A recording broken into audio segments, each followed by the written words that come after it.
Rafli Harun, salah satu pembenci Pak Jokowi yang terus-menerus mengangkat nama Pak Jokowi di channelnya untuk dijatuhkan, dibully, dinistakan, dihina, dan dia merasa bangga dengan itu.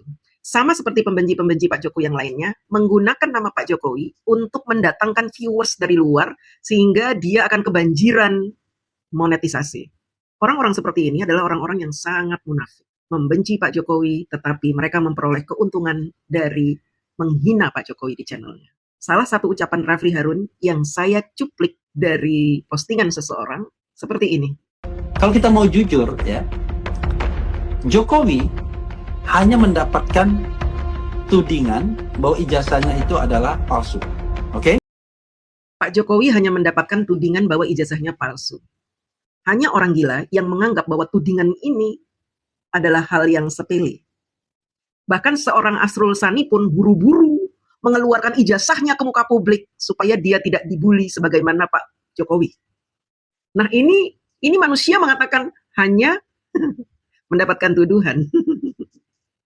Coba kalau dia yang dituduh. Dan buat apa orang menuduh dia ijazahnya palsu? Untuk apa?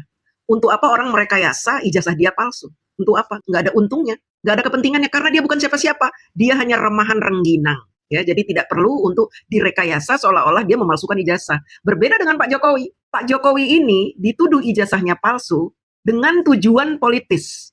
Tetapi apa yang dialami oleh Pak Jokowi justru menjadi bumerang bagi Pak Jokowi sendiri. Ketika Pak Jokowi tidak menunjukkan ijazahnya, Pak Jokowi dituduh membuat gaduh. Ini kan orang-orang gila seperti ini ya, model-model Rafli ini ya. Wong gendeng ya. Tapi tidak ada gangguan apapun kan sesungguhnya kan?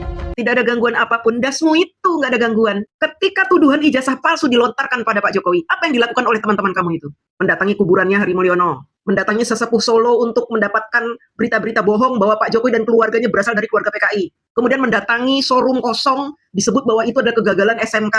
Kemudian mendatangi kuburannya ibunya Pak Jokowi, sambil ketawa-ketawa di situ. Jangan kamu amnesia, Rafli. Kamu ini kok lama-lama makin goblok, Rafli.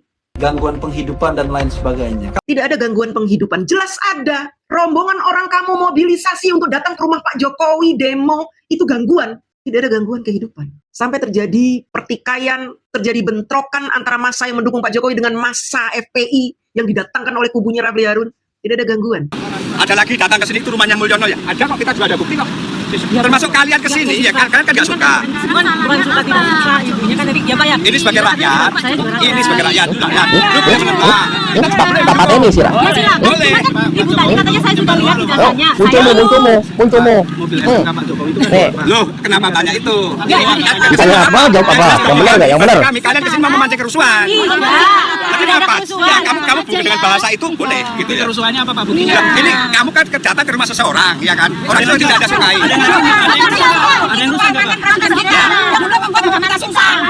Ini saya kata jelas. Ayo direkam semua. Kamu katakan Pak Jokowi sudah membuat hidup kamu susah. Intinya Ini satu kalimat juga. Satu kalimat, Bu. Oke. intinya adalah saya cuma tanya. Ijazah aja. Apa? Kamu tadi itu gara-gara siapa?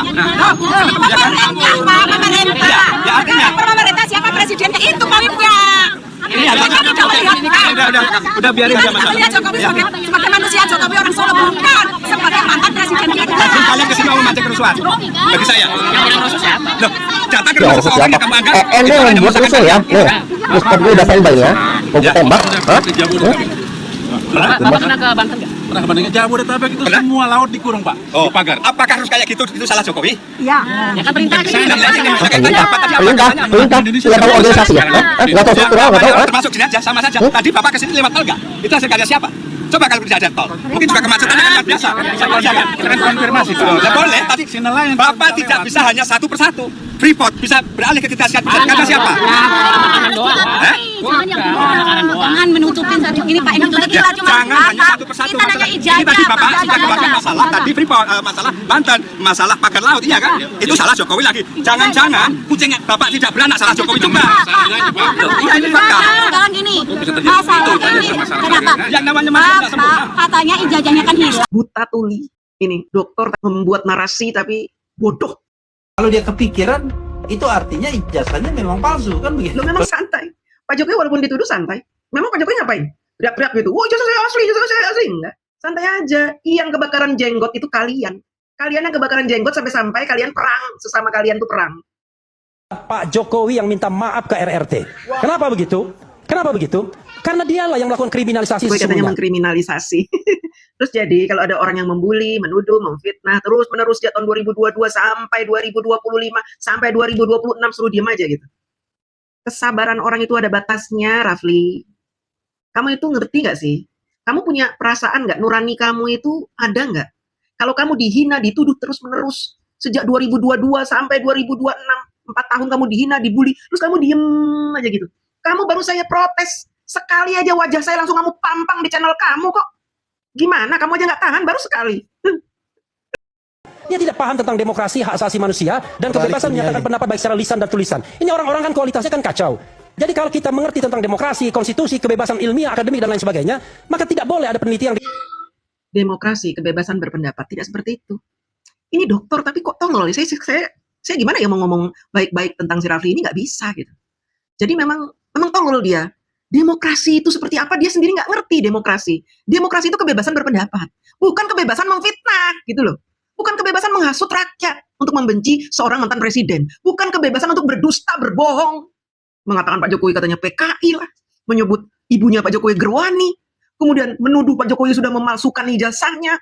Katanya mukanya itu bukan muka Pak Jokowi. Aneh, giginya katanya tidak seperti gigi Pak Jokowi. Penelitian macam apa yang dilakukan seperti itu? Menghina fisik. Dan peneliti seperti itu, peneliti tolol. Karena apa? Yang dia teliti wajah lama, foto lama. Dia tidak bisa masuk ke tahun 85 untuk menyelidiki itu. Tapi dia menggunakan foto lama. Ini kan tolol. Dan dia percaya dengan penyelidikan penelitian seperti itu. Mereka itu pura-pura menjadi peneliti. Ya, pura-pura menjadi ahli digital. Pura-pura. Karena faktanya Rismon yang aku sebagai pakar pun keluar dari barisan kalian. Karena apa? Ketahuan ijazahnya palsu. Kalaupun dia pernah kuliah tapi dia tidak dapat legalitas. Jangan ambil kesimpulan pemikiran Rismon, statement Rismon setelah tanggal 11 Maret. Iya, itu sudah bukan Rismon yang sesungguhnya, ya, bukan Rismon yang kami kenal. Iya, bukan Rismon yang genuine yang kita kenal awalnya. Ya. Kalau sebelum kita kenal ternyata dia begitu, kita nggak tahu. Iya. Tapi selama kita bergaul, Rismon yang kita kenal adalah sebelum tanggal 11 Maret. Iya, ya. Rismon yang lurus. Ya. Jadi paling tidak Rismon Prabayar. Ya. Seorang dokter kayak begini pendapatnya. Memang bisa ya orang tiba-tiba berubah menjadi tidak genuine gitu pemikirannya gitu, pendapatnya. Si Rafli ini ketika dia berada di sebuah kelompok penjahat, tukang bully, tukang fitnah, pendusta, dajjal gitu istilahnya ya, kelompok dajjal, dia ini sudah kepalang tanggung melakukan aksi-aksi kebohongan. Sehingga untuk menutupi kebohongan-kebohongan dia yang sudah dia lakukan sejak lama ini bersama kelompok dajjalnya ini, dia malu gitu untuk menganulir lagi. Kenapa? Dia menutup-nutupi nanti fakta di persidangan. Jika Rismon ini akan menjadi saksi kunci tentang kejahatan-kejahatan mereka selama Rismon berada di kubu mereka. Nah, karena dia khawatir Rismon akan ngoceh-ngoceh gitu ya tentang bagaimana sih sebenarnya rencana penistaan ijazah Pak Jokowi ini berawal. Nanti kan Rismon akan cerita tuh, kapan dia mulai bergabung, kapan dia mulai tertarik. Ternyata Rismon kan juga pernah ngomong bahwa dia itu cuma dikerjain, dieksploitasi oleh orang-orang ini. Karena orang-orang ini, pembenci Pak Jokowi ini memanfaatkan Rismon yang ngomongnya menggebu-gebu itu untuk menjadi bumper mereka. Untuk menjadi corong-corong kebencian mereka. Jadi dieksploitir si Rismon ini. Dengan iming-iming tentunya. Nah, iming-imingnya seperti apa nanti akan dibongkar oleh Rismon. Dan si dokter ini ya ketakutan, mulai panik, sehingga dia ingin membuat sebuah statement, framing bahwa kata-kata Rismon yang dulu boleh kalian percaya, tapi setelah tanggal 11 jangan dipercaya, bohong itu. Karena dia ketakutan, Rismon justru akan berbicara kebenaran tentang kebusukan kalian. Tentang kenapa kalian memfitnah Pak Jokowi. Kena batunya lo, mampus lo. Nah dia ngomong katanya Rismon ini kan keluar karena dibayar, ya kan. Kemudian pendapat dia selanjutnya. Dia dilaporkan oleh pro Jokowi, atau lebih tepatnya anggota dari Cebongkar Nusantara itu. Ya, tapi kita nggak sebutkan namanya, nggak usah lah ya. Nggak usah, numpang ngetop nanti dia. Ya.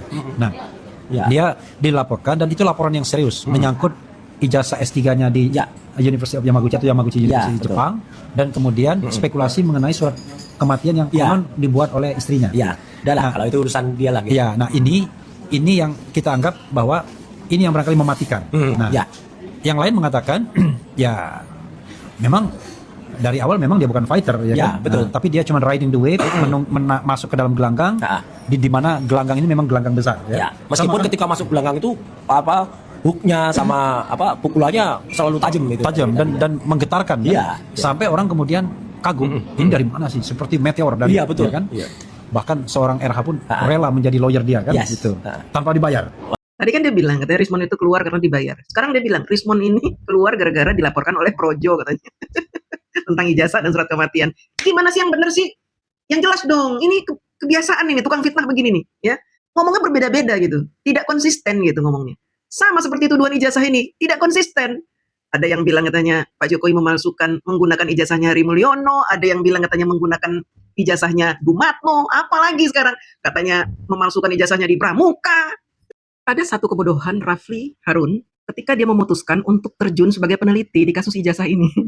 Dia coba-coba meneliti ijazah Pak Jokowi dengan memberikan bukti bahwa tanda tangan Pak Jokowi ketika kuliah dengan tanda tangan Pak Jokowi ketika menjadi presiden. Berbeda katanya. Dan ini membuktikan bahwa itu ijazahnya palsu, bukan tanda tangan Pak Jokowi. Inilah tololnya seorang dokter yang nggak tahu dia lulus beneran apa nggak sih. Saya jadi curiga ya, dia sebenarnya kuliah nggak sih ya. Mungkin dia ilmu tata negaranya bagus ya, ilmu hukumnya bagus ya, tapi ilmu yang lain dia tuh sangat kurang gitu ya. Memahami tentang persoalan tanda tangan saja dia nggak ngerti bahwa orang itu ketika SMP, SMA, kuliah, kemudian ketika bekerja, bahkan ketika bekerja saja orang bisa berganti-ganti tanda tangan. Sama seperti saya, ketika saya bekerja, tanda tangan saya buat rumit. Karena apa? Saya tidak mau ada orang yang meniru tanda tangan saya. Karena tanda tangan itu penting bagi kita ini, pegawai-pegawai, pekerja-pekerja yang punya tanggung jawab keuangan, itu penting tanda tangan itu. Jangan sampai tanda tangan kita bisa ditiru orang. Dipikirnya semua orang tanda tangan dari SD, SMP, SMA, kuliah, kerja tuh sama, semua tanda tangannya bodoh. Jadi kalau ada orang yang tanda tangannya sama, justru ini antik ya, unik. Tetapi kalau ada orang yang tanda tangannya berbeda ketika dia kuliah dan ketika dia kerja, ya itu sudah lumrah gitu ya. Banyak orang seperti itu. Jutaan orang di dunia seperti itu, tanda tangannya berubah-ubah. Bahkan ada orang yang tanda tangannya terus-terus berubah-ubah, nggak bisa sama. Ada yang seperti itu.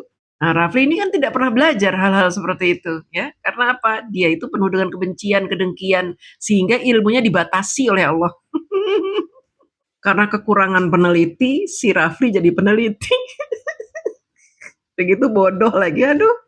Hancur minah ini, kubu roti nih. Jadi remah-remah. Yang jelas dia ini penipu, teman-teman. Si dokter ini penipu, munafik, tukang bohong, ya. Ketahuan dari video yang berikut ini yang terakhir akan saya setelkan, di mana dia berjanji tidak akan lagi mendukung masalah ijazah ini, ya, menjadi pengacara di kasus pencemaran nama baik Pak Jokowi, ya. Dia akan keluar kalau ada yang meminta maaf kepada Pak Jokowi. Ternyata bohong dia, teman-teman. Ini lihat pernyataan dia nih. Saya jamin, kalau ada di antara RRT datang ke Solo, saya berhenti menjadi lawyer mereka. Saya berhenti jadi lawyer mereka kalau ada yang meminta maaf datang ke Solo. Kalau ada di antara, dengerin lagi nih teman-teman. Saya jamin, kalau ada di antara RRT datang ke Solo, saya berhenti menjadi lawyer mereka. Kalau di antara RRT ada yang datang ke Solo, saya berhenti menjadi lawyer mereka. Bahkan sekarang dia tetap menjadi lawyernya si Roti sobek. Dasar penipu kamu. Dokter, gelarnya bererot SHM, dokter lah segala macam. Tapi tukang bohong, penipu, nafik. Terima kasih.